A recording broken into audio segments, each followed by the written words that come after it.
婆不好，又打又骂。她婆婆死了几年后，她就得了神经病，发病了就跪在大路上大声讲如何对她婆婆不好。认识她的人都说这是现世报应。这类事情都发生我们周围。第5部分百善孝为先。271。4. 生活中如何孝顺长辈。1. 精彩开示摘录。1. 学佛人要孝顺父母，尊老爱幼。2014年8月31日选。译问答。听众，我们这边有一个同修跟3个同修讲，他们是母女3个，意思是他们身上业障很重，叫他们不要见面。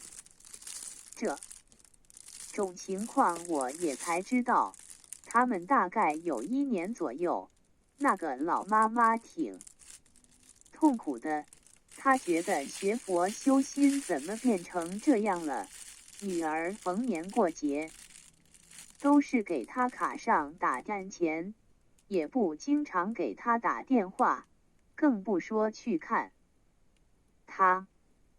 她2个女儿一直听那个小组长的话，其实我也知道这肯定是有点不如法了，所以想请师父稍微开示几句。台长，这个还要讲呢。修心修的叫他不孝顺的，哪一个法门叫人家不孝顺的？现在修心念经念到后来连妈爸爸都不要见呢，那叫他出家去好了。要叫他好好的努力，如理如法。你是居士学佛，你又不是出家僧，你是在家中，你就必须好好的懂得该做什么就干什么，在人间一边学佛学法，一边好好修心，一边要孝顺父母，尊敬师长，热爱儿童，只要是对的，学佛的事情全部要做。这就是他们已经不如理不如法了。对，好的，我到时候会给录音，他们听的。持守戒律，圆满家庭、婚姻、情感。卢军红台长开示集锦。272。2. 尽量创造条件来孝顺照顾父母。2013年9月15日选。译问答。听众，我妈妈现在跟我的弟媳妇2个合不来，她要到我这儿来，可是我一个人管不了她，因为自己腰椎盘突出，我怕到时出了问题，反倒做坏事了。我这样做事，不是不孝吗？台长，你当然不孝。你想着自己比想着人家的痛苦要多，可以让他住一段时间再回去，跟妈妈讲好，两边跑跑，那里好了消点气呢。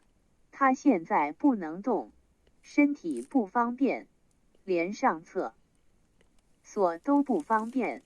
你如果没条件，我不讲，如果你有条件的话，找个看护工，或者找个佣人帮他忙也可以的，但是护工不愿意来，南京的护工太贵了，如果你经济上不行，那我看护工没有办法。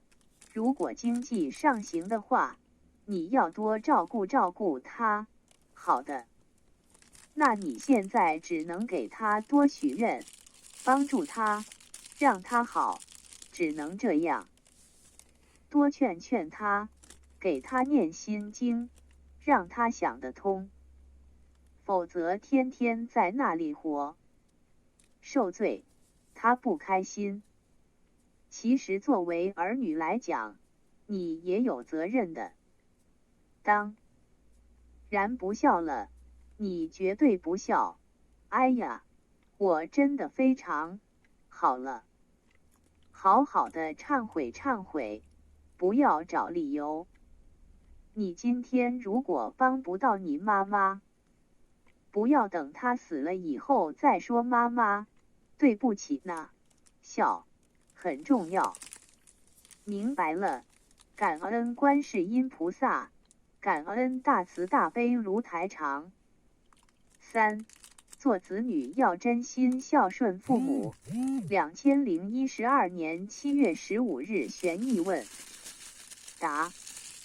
听众，我妈妈有轻微的老年痴呆的问题，她7年前中风过一次脑梗，但现在慢慢的已经感觉有老年痴呆的症。第5部分百善孝为先。273。撞了。现在他会去收集垃圾这种东西，他原来还是退休老师，所以我们家里就很烦恼，觉得他这个动作好像很不可思议嘛。我现在很纠结这个事情，因为现在白天家里也没人嘛，他跟我妹妹生活在一起，妹妹电话里总是告诉我，我弄得也不知道怎么样。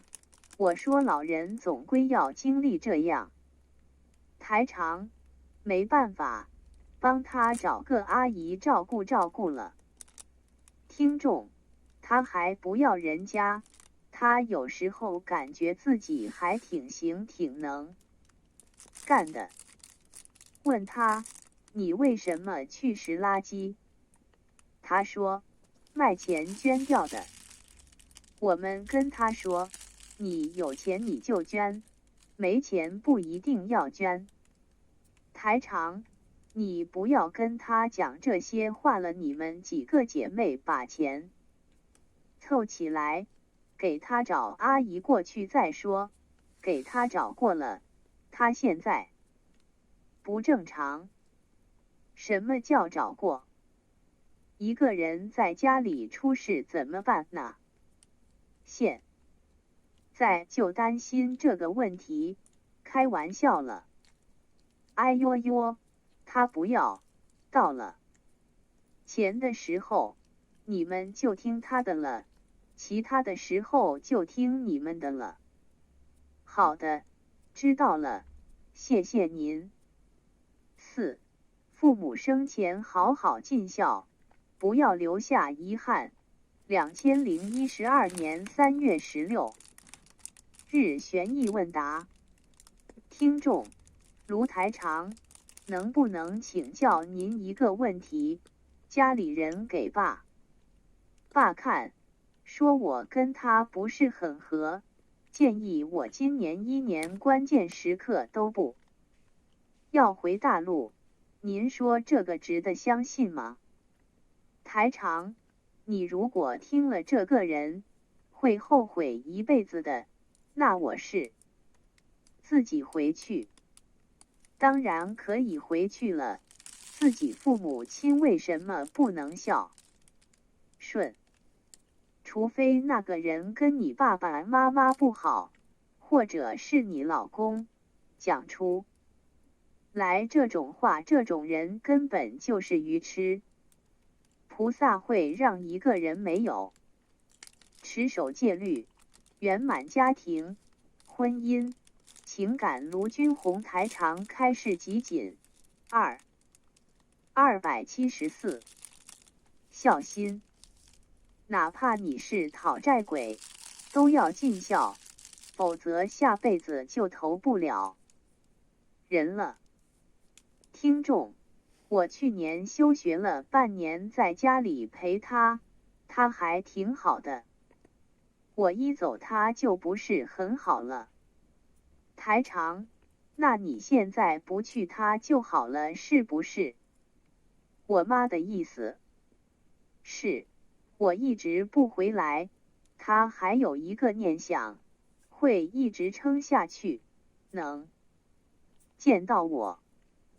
如果一回来可能就，那你就听你妈妈的好了。等到他死掉了你再回去哭吧。学佛的人，连最起码的真诚的信念都没有，这怎么行？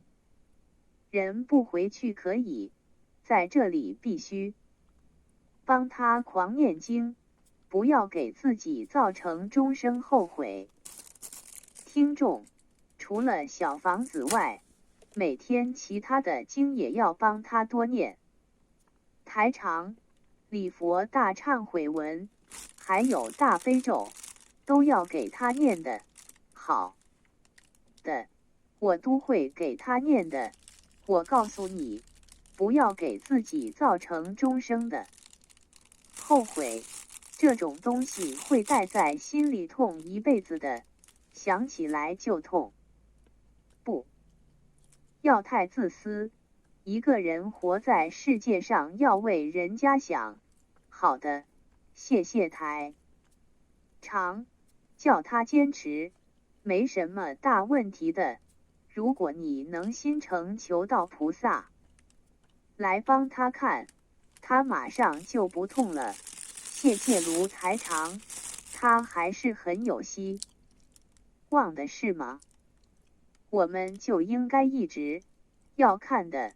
现在如果放了这么多声，马上肿瘤块已经摸不见的话，说明不是一点点希望，是很有希望。太好了，谢谢卢台长。第5部分百善孝为先。275。5. 如何化解与父母的冤结恶缘，心中常存感恩孝顺。2013年7月28日悬疑问答。听众，我爸爸妈妈是我心里面一直解不开的疙瘩。在我在上海，我小时候经常和他们吵，我现在一回老家和他们一讲话，就觉得心里面很烦躁，我们就会吵。我现在很压抑，不敢回家。台长，就是因为你过去的纠结没有去掉，为什么会有忧郁的？忧一点，记在心里了；郁一点，记在心里了。天忧郁，时间长了就得忧郁症了。现在不要去想它了，把人家过去忘记，你就傻傻的跑过去爸爸妈妈好像没有发生一样，不就好了吗？就算感觉到他们对你不好，那也没关系，你对我不好，我是菩萨，我还是对你好，不就没有压力了吗？压力要缓解，压力要自己来解决，不是靠这记忆。有些不好的记忆必须要忘记，否则你永远迈不开这一步。听众，我就是忘不掉。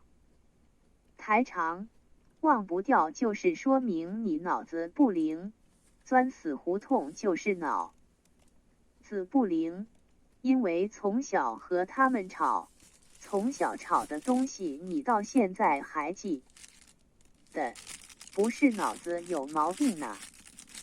有些人讲台长不好，台长不记得，我过一会就忘记了。现在好多人重新跑过来要和台长好，我也没什么，你要来就来好了，因为本身大家都是一种缘分。这个人过去讲台长不好，现在要拜台长做师傅了。他说他想通了，他过去对不起台长。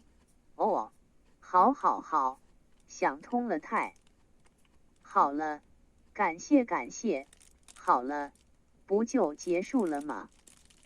这么小的事情为什么记在心中？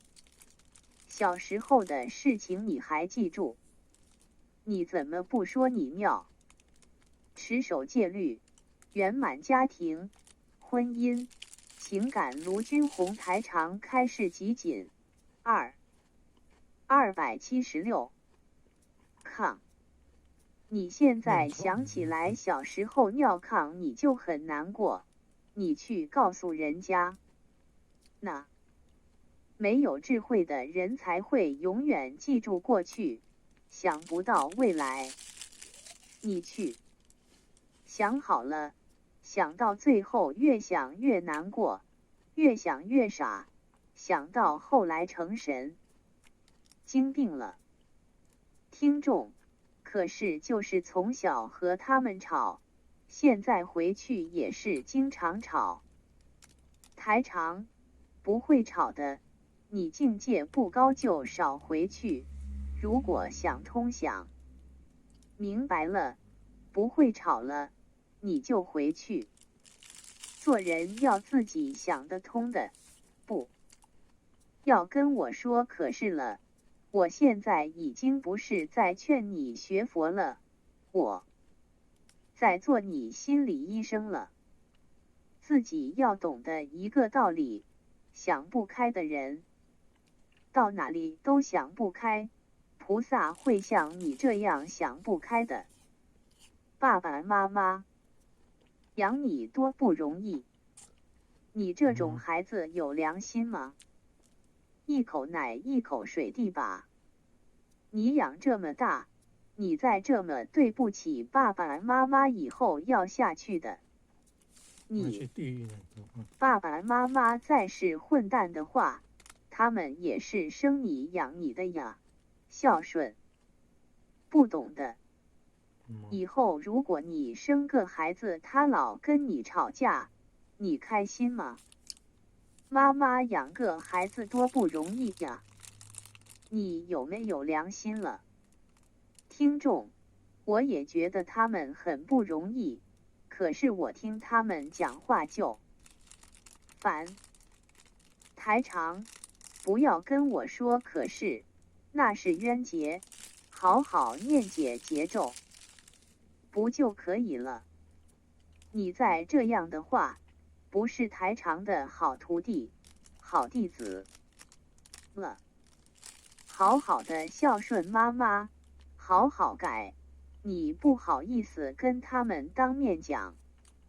电话里面说，爸爸妈妈对不起，我现在学佛了，我改正了，我以后不会跟你们吵架了。先跟爸爸妈妈打电话，先不要回去，少说几句。爸爸妈妈祝你节日愉快，祝你生日愉快。我会买点东西，我最近很忙，不能常回家。妈妈，我过去做错了，我跟爸爸妈妈吵架是不对的，我现在学佛了。第5部分百善孝为先。277。不让我跟你们道歉。没面子的是台长，台长收了你这种弟子，我只能替你背。那我有什么办法？我是广度有缘，普度众生，就收你这种众生呢，呵呵。听众，我觉得我好多缺点，我想改，可是台长，以后在你的生命当中不要有可是，没有可是的。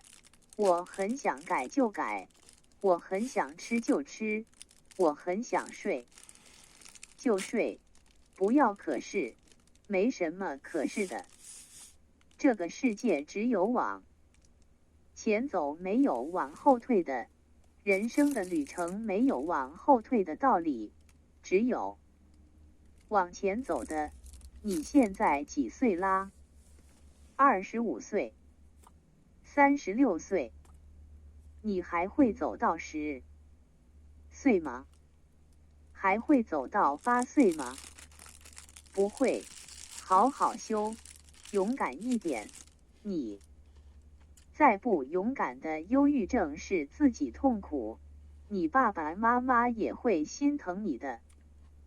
争吵，爸爸妈妈会记你仇的，毕竟你是他的孩子呀。就像师傅一样的，你们是我的弟子，做错事情师傅总归会原谅你们的，有什么办法？让你们想想通，想不通不要来找师傅，想通了再来。你好好忏悔吧，多流一点忏悔的眼泪，不要有怨恨的眼泪。听众，我觉得我好像不会忏悔，觉得心里面有很多恨。台长，仇恨的种子在心里会发芽的，发芽之后有更多的恨，跟人家争呢，跟人家斗呢。爸爸妈妈，你揍他们好了，揍他们躺在床上不能动好了，没有智慧呀。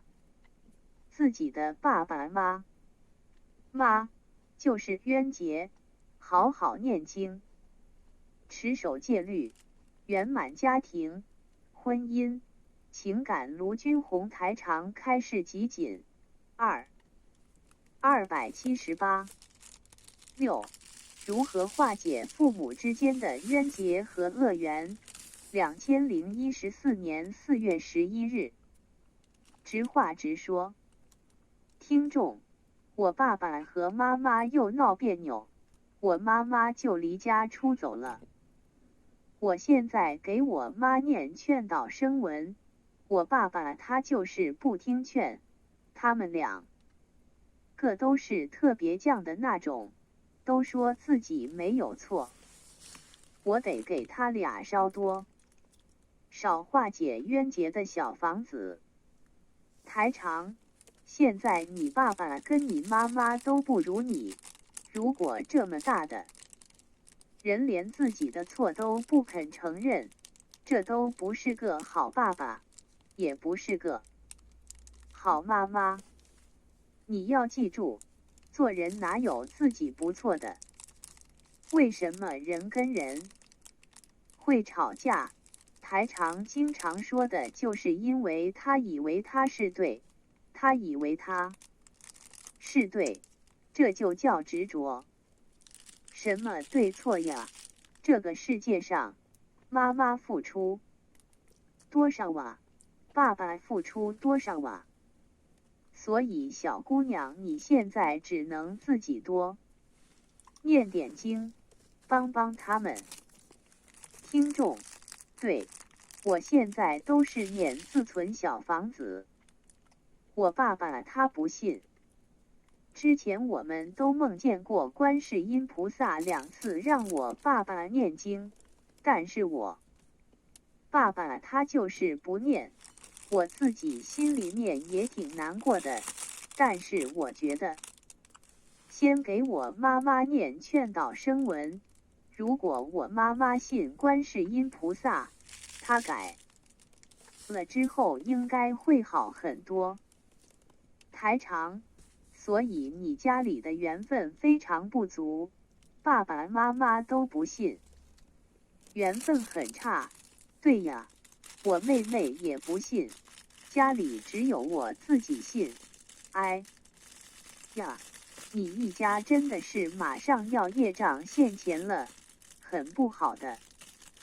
听众，对呀，我就觉得我自己能多做点什么，能让我家更好。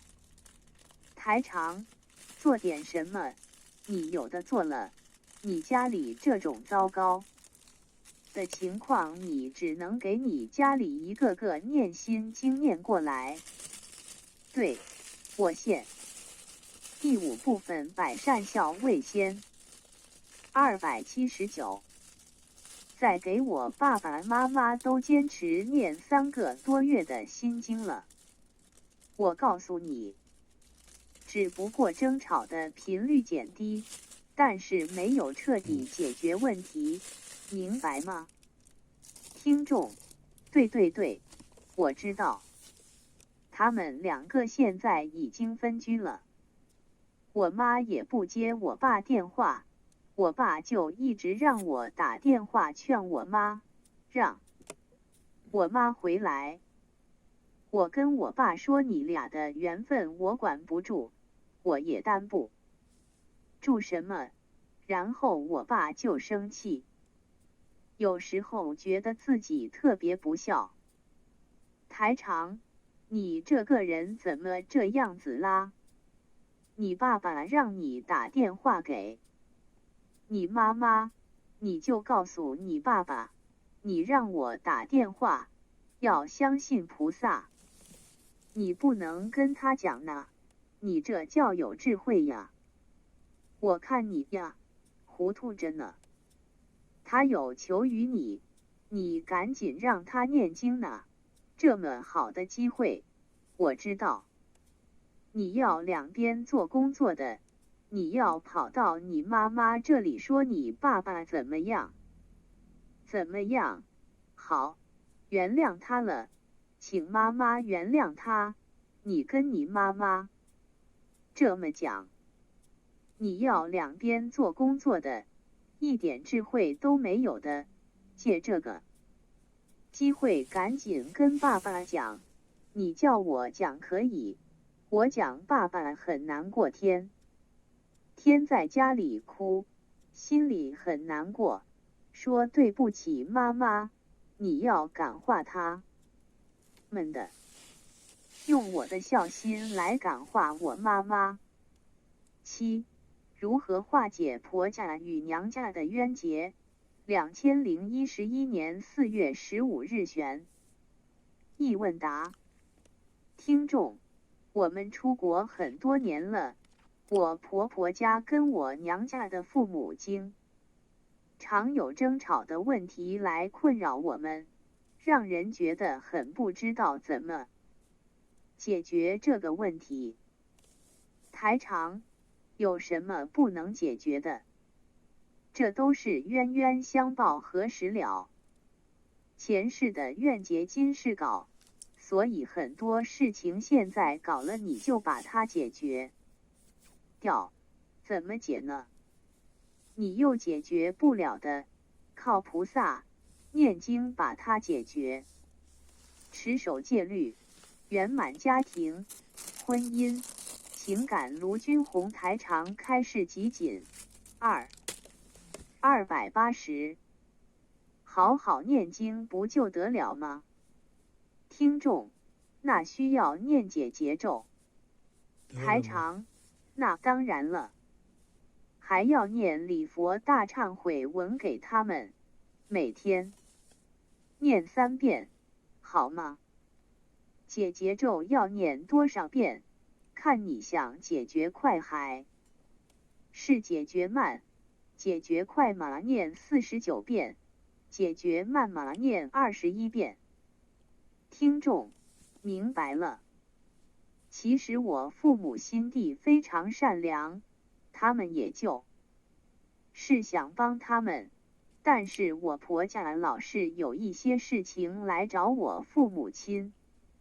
我父母年龄也非常大了，每次就帮完又老觉得不开心，又老是找我，我又在这么远，我也没办法，我只好安慰他们。我老公也不愿意说，所以我非常困惑，我也不能去说，因为我去说的话，我婆婆家就会认为我有什么想法。台长，要帮他们2个人念经，还要帮他们放生，好不好？好的，这个放生的钱是我出吧？他们不相信只有你出啦。我妈妈是相信的，那让你妈妈出。听众，还有一个问题哦，台长，这个是不是和我婆婆的职业也有关系呢？台长，她是做什么职业的？听众，我婆婆以前是妇产科医生。台长，哎呀，这个身上的鬼一塌糊涂呢。妇产科医生打胎多少啊？开玩笑呢，我知道的，但是我一直让我老公跟他妈妈说让他能念经，我老公就不说，他也不做。我实在是找不出办法了，你老公现在相信不相信呢？我老公相信，他现在已经开始念经，那么叫你老公孝顺一点，给他妈妈每天念7遍心经，他妈妈慢慢会相信了，好不好？听众，另外我想问一下，他现在已经退休，他孽障很。第5部分百善孝为先。281大，是不是他的孽障会来找我父母，或者是我们家的人就是欠他的？台长，这个情况完全有可能，听得懂吗？很简单，他身上的孽障他背着，他一定会付，明白吗？听众，明白，那就是说他身上的孽障会不会报应在我们这一辈，还有下一辈、第3辈的身上呢？台长，一定会。听众，因为我现在发现我也有血液方面的病，然后我女儿也是有。台长，对，这个灵性一直会延续到3代的，明白了吗？那我现在给我自己和女儿念经念小房子，是不是可以还这个债呢？当然可以，完全可以，我坚持每周念上3、4章的小房子，念礼佛大忏悔文，对，就没事了。听众，另外他妈妈总是去找我父母，是不是我自己或我父母以前欠他们家的债呢？台长，你们家所有的亲属关系都是前世姻缘，无缘不来，听得懂吗？聚在一起就是前世的缘分，还不明白呢？明白，明白。8. 增受父母伤害却替他们忏悔的境界很高，菩提心会越来越多。2014年10月26日悬疑问答。听众，师父，如果父母亲在孩子幼小的时候经常吵架，或者经常打骂孩子，给孩子幼小的心灵留下了很多心理阴影，并导致孩子长大以后在心理方面不是太健康，那么像这种被父母伤害的孩子，可不可以替父母念礼佛大忏悔文，替持守戒律，圆满家庭、婚姻、情感？卢军红台长开示集锦282，父母忏悔他们过去对自己的伤害，通过这种方式来抚平自己心灵上的创伤呢？台长，当然可以了，这个是一个崇高的境界。如果这个孩子能这样做，他就慢慢的有慈悲心了，他的菩提心就越来越多了。菩提心多的孩子以后能上天的呀。所以一个人能够不恨别人，还能为人家祈福，那这个就是菩萨呢。当人家伤你的时候，你还对他好，那你这个人不就菩萨了吗？好的，师父。9. 能否将在法会做义工的功德送给父母？2013年3月8日悬疑问答。听众：台长，在法会做义工是不是有功德？台长：功德很大，因为龙天护法，菩萨都来，你在法会上做义工，还没有功德呢。听众，请问台长，下个星期我会到马来西亚和泰国做义工，我可以把我的功德送给母亲吗？台长，完全可以，这样做你很聪明，你就说请大慈大悲观世音菩萨慈悲，我某某某愿将在马来西亚和泰国做义工的所有功德赠送给我的母亲，让她能够延寿。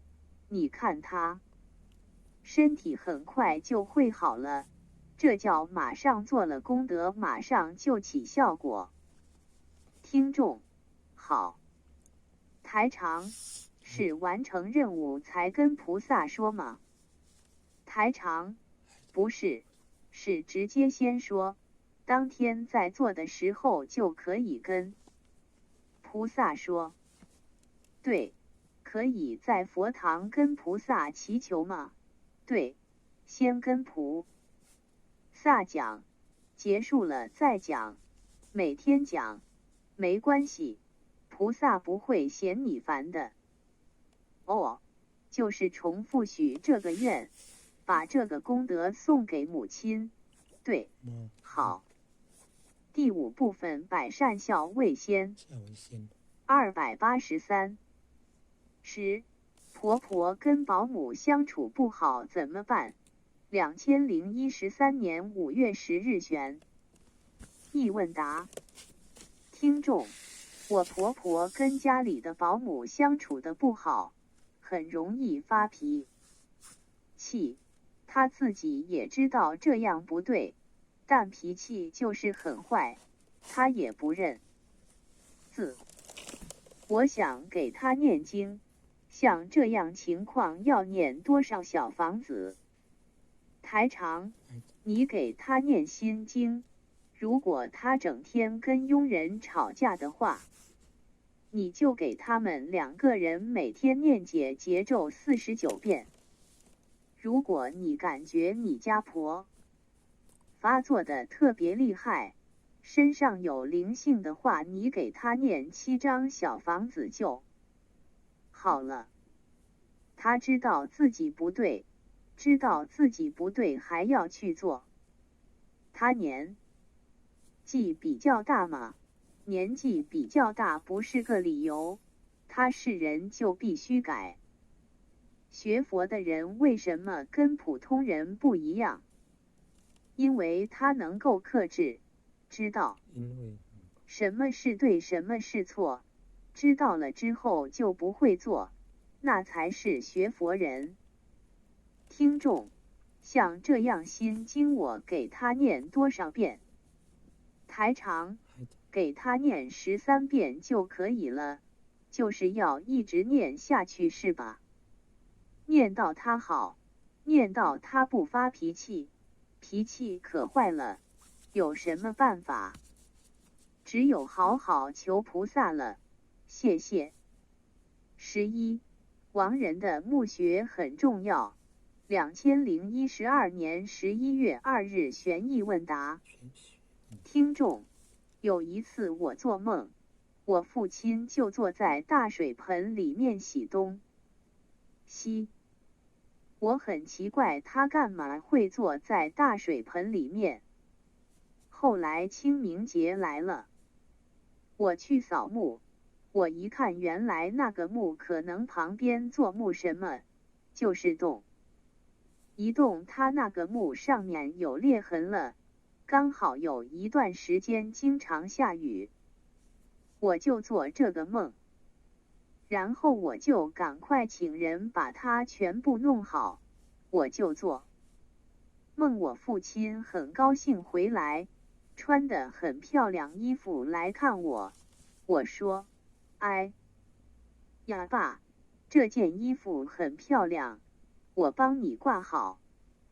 持守戒律，圆满家庭、婚姻、情感。卢军红台长开示集锦284。台长，说明你爸爸很在乎自己的墓穴，实际上他就是分灵，他的一个分灵。如果他就算到了阿修罗道到天上的话，他的墓穴对他们来讲也是很重要的。2. 孝顺长辈中的注意事项。1.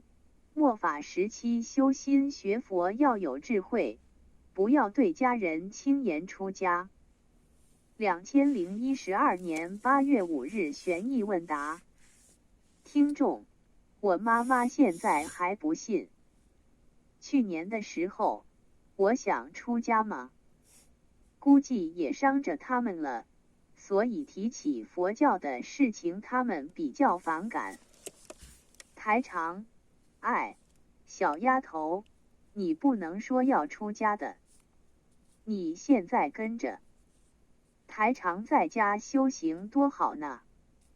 是的，你一提出家，爸爸妈妈怎么会不伤心呢？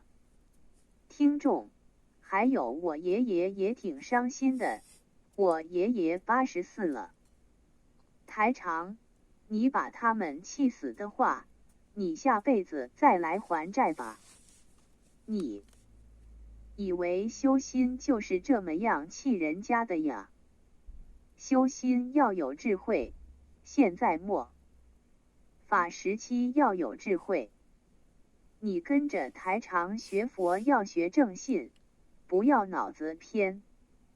你以为你到了山上你就修得好心呢？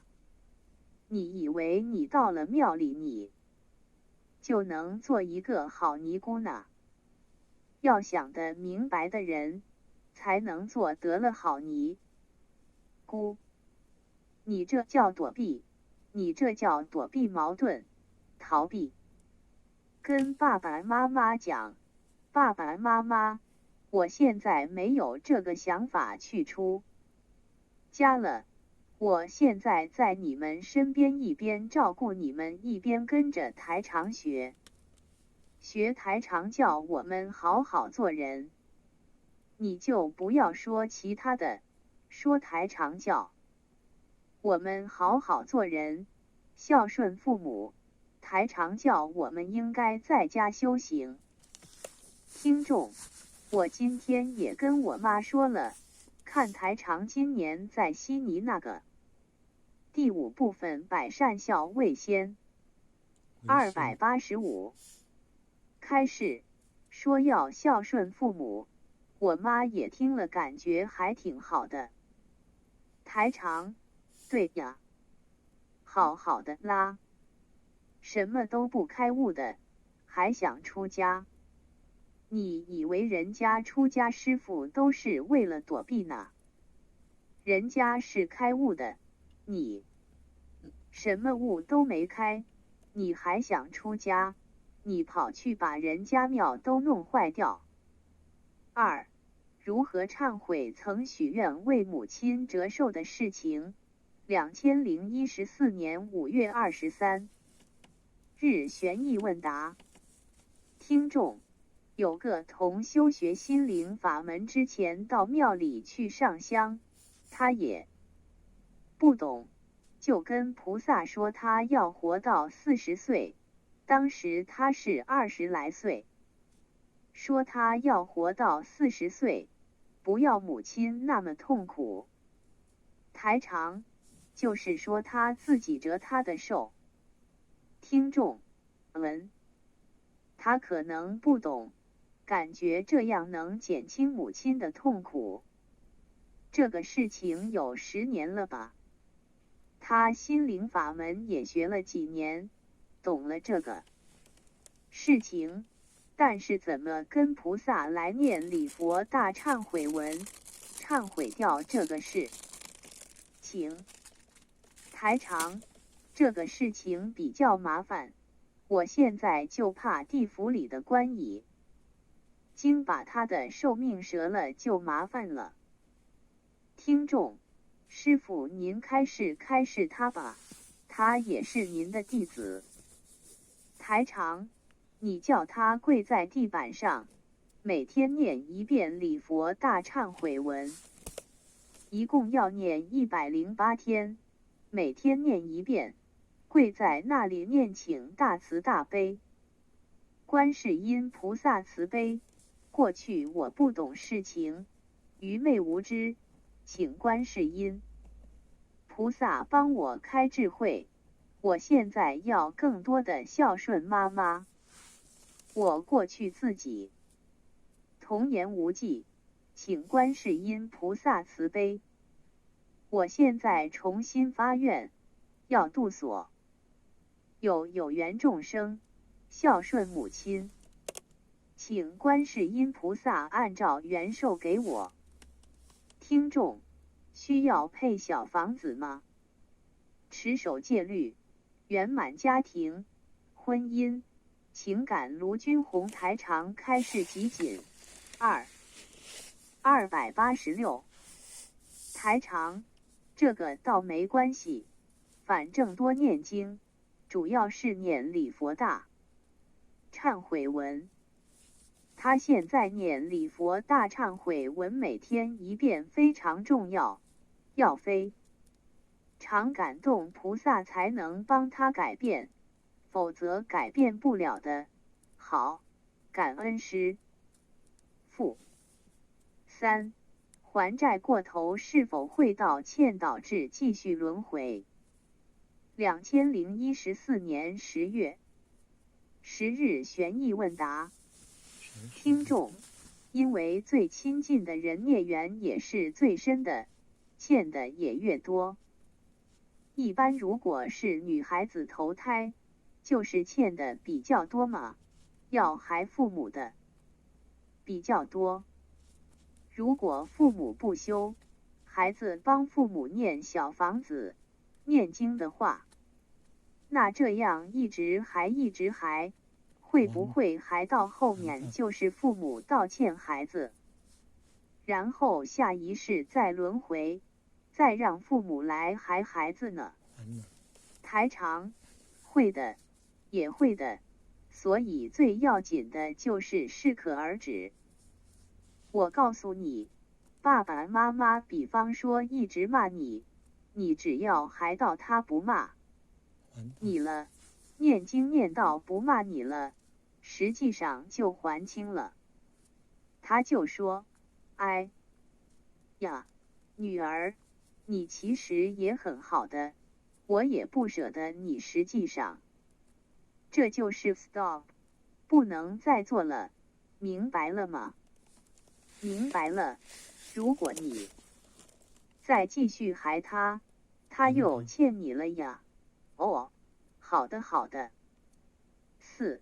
能否把小房子作为礼物送给长辈或朋友？2012年6月17日悬疑问答。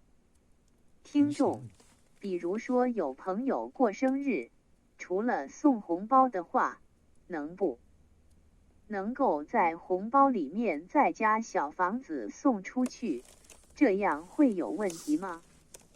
台长，要看的，如果这个人相信的，你加小房子没关。第5部分百善孝为先。287。系，如果这个人不相信的，你家小房子，人家就骂你了。听众，哦，如果是过生日，最好不要放在一起送红包就送红包，小房子过了生日以后再送，也没问题吧？台长，如果这个人相信的话，你一起送也没关系的。听众，数字是不是不要10和4，在人家过生日当中，把这2个号码拿掉？比如说有时候送一个整数嘛，10又有一点不太好，是不是来个9呢？8呢比较好一点。台长，这个没有关系，最好呢，好事情送双数，丧事送单数。3. 白话佛法精选。1. 兄弟姐妹之间和父母关系都有不好的，比如二姐对妈妈孝顺，大姐和妈妈吵得很凶。大姐跟二姐说，我告诉你，不要去孝顺他，妈妈怎么不好，妈妈背后还讲你。那你说，二姐应该不应该孝顺呢？难道就因为大姐讲了妈妈不好，这个二姐就不去孝顺母亲了吗？师父讲的是白话佛法，这叫智慧，有德能，要有圆融的智慧。人家说了，你就不敢做了。你要搞清楚自己为什么做的，因为你要修炼自己，你要把自己境界提升，你以后死了是要上天的。他们不要上天，他们连懂都不懂，他们连地狱都不怕，他们敢杀人，你难道也想跟他们一样吗？难道因为别人说了，自己就转变思维去附和别人错的观念吗？这就叫境界，这就是不一样的地方。心地无私天地宽，持守戒律，圆满家庭、婚姻、情感。卢军红台长开示集锦288。2. 要修出圆满心、大智心。圆满心是什么？什么事情虽然在人间不圆满，但是在我的心里很圆满。比方说，我今天很爱爸爸妈妈，但是我要出去，这样不能陪父母不够圆满，但我的心很圆满，我就在家里给爸爸妈妈把饭菜做好，或者把东西给他们准备好，我一出去就给他们打电话，让他们不要难过，那你不就是圆满心了吗？你不一定非要待在爸爸妈妈身边呢，你有时候在他们身边，他们觉得你很讨厌，对不对？管住六根，清净六尘。4. 同修反馈精选。一篇真实感人、催人泪下的文章。今年4月份，有一天我晚上做梦，梦见自己的左肝的大门牙掉了。我听台长的录音说上肝的牙掉是要伤父母的。我想男左女右，应该是爸爸要有事，我打电话告诉了妈妈。同时我弟弟也梦见自己的一口牙都掉了，我们更是怀疑爸要有事。果不其然，在7月30日的晚上2点多，我妈妈给我打来电话，说我爸爸急性心肌梗塞在医院抢救，让我赶快过去。我和老公赶到医院，那个医院说要去市里的大医院做心脏支架手术，我们叫来了救护车，赶到了市里的胸科医院，医生要押金5万，我们手里只有不到3万块钱，没办法，我们只好给亲戚们打电话，一直到早上8点多，钱凑。第5部分百善孝为先。289。齐了，我爸爸才被推进了手术室。进去没有多长时间，医生就出来找我们家属，说是爸的心脏太严重了，根本做不了支架手术，只能先输液等。病情稳定下来要做开胸的搭桥大手术，我们都吓死了。爸被推回了病房，我当时心里实在是说不出什么滋味。下午妈妈让我们3个孩子都回家了，她一个人在医院陪爸爸。我回到家后，跪在床上使劲地磕头求观世音菩萨，一定救我爸爸。然后读了1张小房子烧了，第2天我又读了1张，烧了，第3天又能读了1张，但是因为从医院回来晚了，天黑了，我没烧。就在转天的早晨，妈妈从医院来电话说爸爸心脏第2次梗了，医院下了病危通知，要我们快点过去。我火速赶往医院，这时爸爸正在抢救，医院生说非常不稳定，随时有危险。爸爸的嘴里说着胡话，我想真的是坏了，我心里使劲地求观世音菩萨。爸爸的手一直在出冷汗，一直到晚上天都黑了，我和妈妈在病房里百感交集。妈妈哭了，想起了爸爸全都是为了挣点钱生活累的，他都那么大年纪了，还出去给别人打工挣钱，现在累得得了这么严重的病，我心里更是难受的不行。我们姐弟3个家庭条件也都不好，莫能好好的孝敬爸爸，以致把他累病了，泪水不停的流着。我当时又向观世音菩萨祈求，如果爸爸的病能治好，我愿意终身吃素，等爸爸的病好了，我要教他念经，念小房子。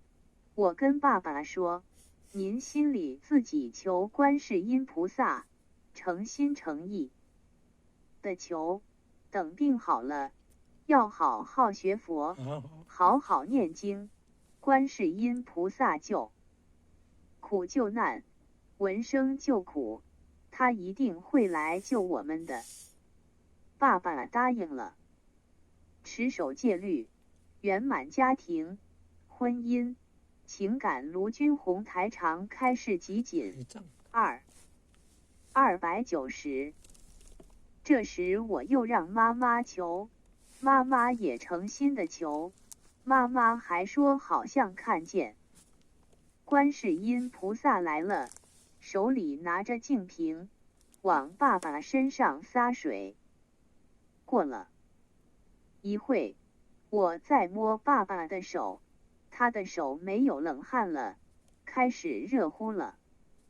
我好感动，为爸爸念大悲咒，然后继续心里转默念小房子，因为病房里还有其他病人，我不能出声的念。以后的日子里我天天都是这样，每天2张小房子，都是在公共汽车或是病房里默念的。我发愿要为他念49张小房子，这样过了10天，我念完了21张小房子，以后我每天就念1张小房子，剩下的时间为自己和爸爸念大悲咒了。今天只能写到此处，现在马上到5点了，我要下班了，我明天接着写。下班的路上，我就想好了，我要去买鱼放生。第一是因为今天我打通了台长的电话，第二是因为明天是爸爸的生日。我怀着激动的心情来到菜市场，买了8条大鲫鱼，然后一路上念了3遍大悲咒，然后就念往生咒。因为河边总是有人，好不容易找到了一个人少的地方，我放掉了鱼，然后回家了。半夜里醒来后还激动地想着白天台长电话里说的话，心中默默地感谢着大慈大悲的观世音菩萨和尊敬的卢台长。2、3个小时睡不着，后来早晨都7点多了，我才醒，才发现上班都晚了，快点起床，没吃早点就来到公司上班了。做完了一些简单的业务后，我赶快接着昨天的写。爸爸在医院住了15天，医生说让回家自己休息1个月，到3个月后可以来医院做搭桥手术，这样我们出院了。其实我们知道我们根本没有钱再回来做这个手术，手术的费用。第5部分百善孝为先。291，最少要15万，我们无论如何也拿不出这些钱的。回到家，爸爸休息了1周时间后，我把卢台长的书给了爸爸让他看，让他自己念经。就这样，他每天开始念7遍大悲咒，7遍心经，7遍往生咒，7遍七佛灭罪真言。因为我还要上班，离爸爸家要有好几十里的路程，而且现在还正在修路，我只能每周日坐公共汽车回去看他一次。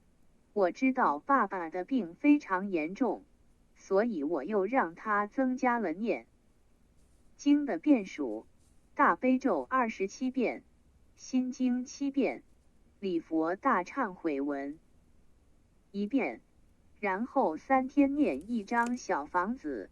我为他每天念22遍大悲咒，已凑够49遍。他一直都这么念着。我很高兴爸爸能自己念经了，而且还能念小房子。到这个时间，我已经为爸爸一共念了43张小房子了。我觉得反正爸爸已经会自己念了，我还要上班，还要自己做功课，还是让他自己念吧。于是我剩下的6张没有念。有一天晚上，我做了一个梦，梦见我家来了6、7个道士，他们以为我家是饭店，要来吃饭。我说这里不是饭店，然后他们就要走。这时我拦住他们，然后跟爸爸说让他们给咱家看看风水吧。于上让他们看，后来爸爸就给他们钱，一共给了他们700元。那个拿着剑的道士给他们每个人分，有的分50，有的100，有的150，最后分不过来，他说还差100，还向爸爸要。这时爸爸急得哭了，说已经都给他们了，自己没有钱了。我赶紧说，爸爸别着急，这100我来给。于是我就掏口袋，怎么全都是1块1块的钱呢？最后发现口袋最里面有一张100的，我正在掏，突然醒了。这时我看看表碗，上2点多，我猛然知道了，这些道士就是爸爸的要经者呀。持守戒律，圆满家庭、婚姻、情感。卢军红台长开示集锦292，他们这是给我托梦，继续要经呢。我一共读了43章小房子，还差6章没读。爸爸说已经给了他们700，他们说还差100，算算看剩下这6章不正好是100元吗？于是转天我马上开始接着念完了剩下的6章。在8月末的时候，我去移动营业厅办理了国际长途业务。我想打电话给卢台长，开始我打不通，很是着急。就在9月28日的下午，我非常恳切地向观世音菩萨祈求，一定要让我打通这个电话。如果打通了，我会把这个录音给我的亲戚朋友们听，让他们来相信佛法。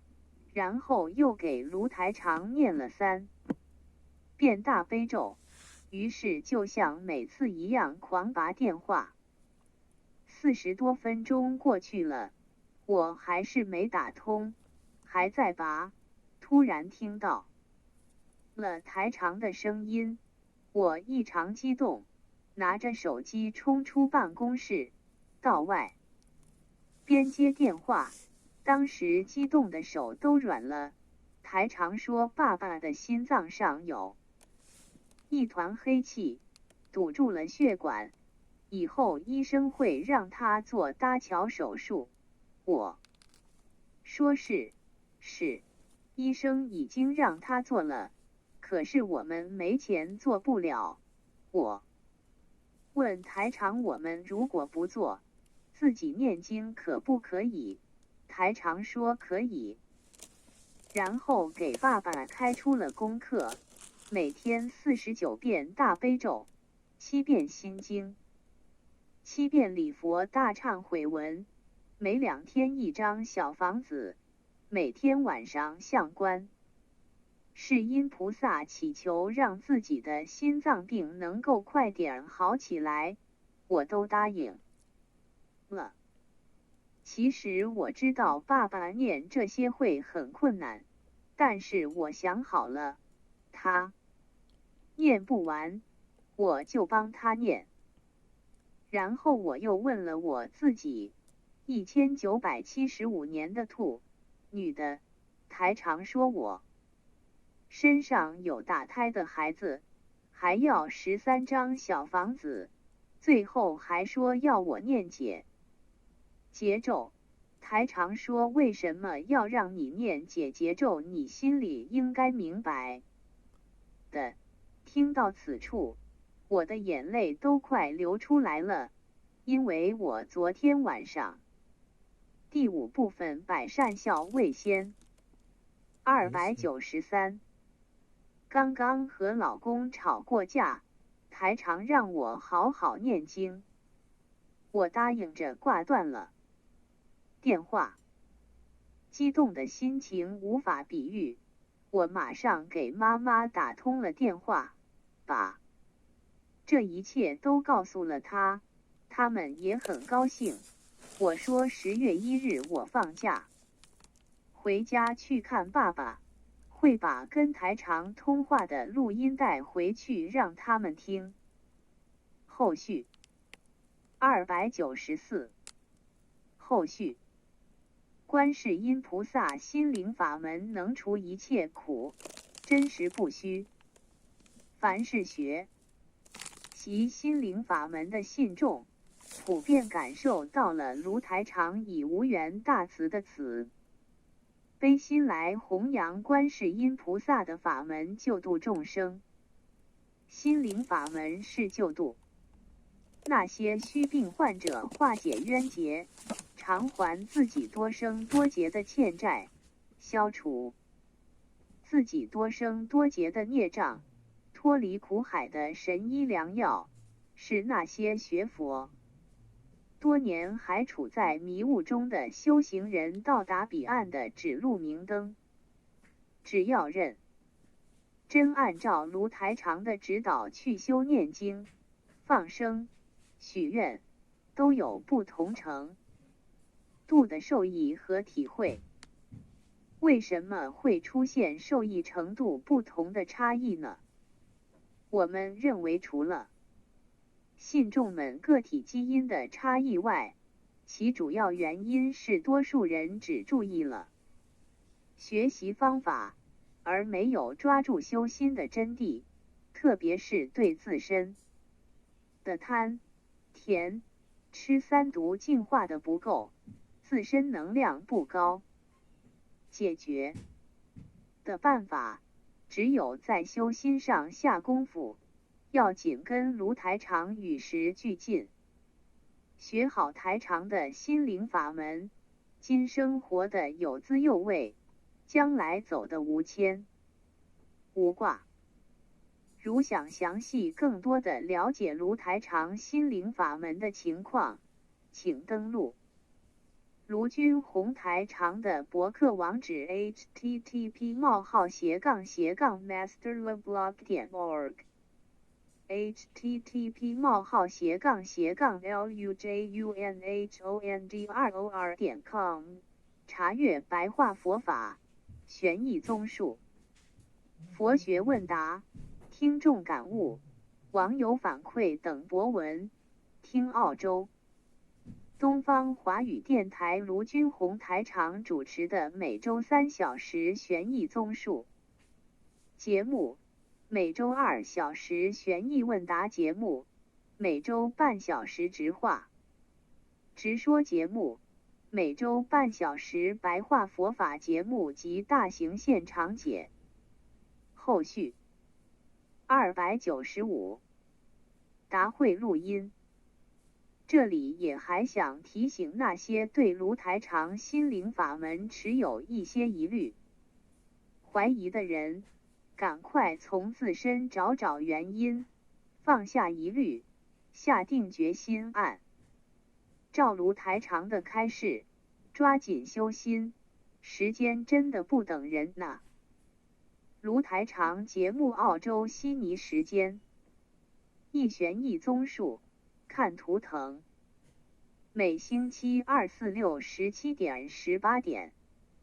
二玄义问答，不看图腾，每星期5 12点30分14点。每星期日12点14点。三直话直说，每星期5 12点12点30分。四白话佛法，每星期47点17点15分。卢台长节目直播热线电话00612969888866，东方台秘书处咨询电话00612928327558。2011年12月于悉尼。后记结善缘。296后记结善缘。如有想注印佛经和白话佛法系列书籍，请全部汇入政府合法注册慈善机构账户功德款账号如下：一、澳洲东方传媒弘扬佛法慈善机构，澳洲圣乔治银行。开户银行，中文 Full name of Bank in Chinese 圣乔治银行。开户银行，英文 Full name of Bank in English St. George Bank。账户名 Account name Australia Oriental Media Buddhist Charity Association。银行地区号 BSB number 112879。账号 Account number 432033033。SWIFT 号码 SWIFT code SGBLAURS。银行地址 Address of Bank 699 George St. Haymarket NSW 2000 Australia。账户持有者地址 Address of Recipient 54 Meager St.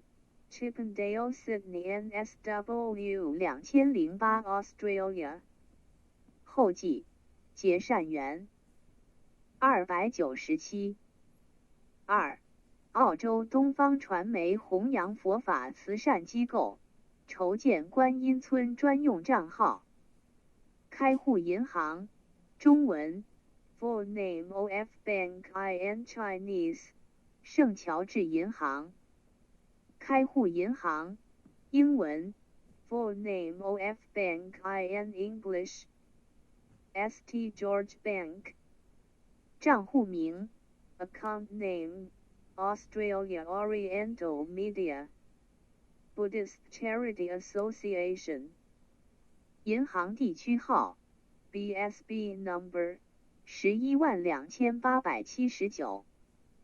账号 Account number 432919934。SWIFT 号码 SWIFT code SGBLAURS。银行地址 Address of Bank 699 George St. Haymarket NSW 2000 Australia。账户持有者地址 Address of Recipient 54 Meager St. Chippendale Sydney NSW 2008 Australia。3、东方台慈善机构账户。账户名 Account name Australia Oriental Radio Buddhist Charity Association Limited。银行名汇丰银行，香港。银行英文名 HSBC Hong Kong。账号 Account No 817632144838。香港汇丰银行联络号 SWIFT code HSBCHKHHHKH。香港汇丰银行地址 NOE Queen S Road Central Hong Kong。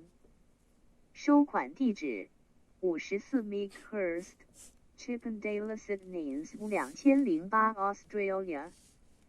以上银行账户是东方台唯一认可的注印书款账户。后记298。后记澳洲东方华语电台是澳大利亚悉尼第一家以大陆背景新移民创办的普通话为主的24小时华语电台。电台于2009年荣获全球华语最高广播奖特别飞跃电台奖。澳洲东方华语电台在澳大利亚主流社会及华人界享有盛誉，并为澳洲政府和中国政府所重视。澳洲总理吉拉德、中国驻悉尼总领事馆段杰龙总领事等均曾到访视察电台工作。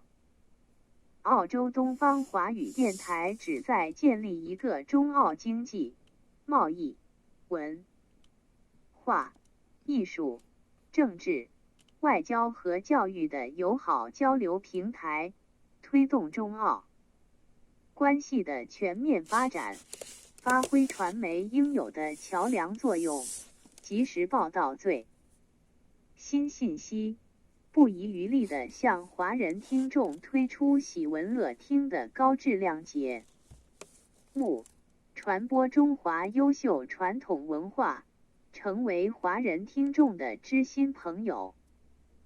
澳洲东方华语电台在全球拥有1000多万听众。卢军红台长是悉尼的著名侨领，从事和担任各华侨社团会长及主席，并任澳洲华语台台长已经有近20年之久，在华人听众中享有很高的威信。卢军红台长现任2OR 澳洲东方华语电台台长，主持在全球华人圈异常火爆的看图腾直播节目《悬疑综述》。卢台长自幼钻研玄学，后又有缘的蒙诸多名师指点，并曾伴随西藏政协副主席朱康活佛及其他6位活佛在澳洲宣传藏传佛教及在全澳讲课，由卢台长全程陪同。卢台长在原有的看图腾特异功能的基础上，又得到了活佛的灌顶加持点化，传授佛学真谛，拥有了更加精准的看图腾功能，并以此来后记299，帮助广大佛友和听众解决生活中的困难及引导大家学习正信佛教，用玄异特殊的方法来弘扬佛法，并让佛友们学习赵朴初先生的佛教念诵集。卢军红台长热爱祖籍国，几十年来为推动中澳两国文化交流做出贡献。澳洲东方华语电台有着几百万听众，除了正常的侨胞听众外，还拥有1000万信佛教的听众。为了能引导帮助他们解决生活中的困难，卢台长曾被邀请在澳洲各地、美国、英国、德国、法国、丹麦、中国香港、马来西亚等地演讲，发扬正信佛法，弘扬中华文化，学习佛教精髓，研究图腾世界，培养儒学精神，受到世界媒体的关注，并引起巨大轰动，让澳大利亚及全世界跟着台长学佛的众生也能学习佛学知识，弘扬中华文化，让众生通过念经学佛来改善自己的命运，更好的学习、工作和生活，与人为善，更好的服务于国家和社会发展。由澳洲华侨和世界信佛同修赞助澳洲东方华语电台文化中心，免费结缘法物流通，欢迎翻印。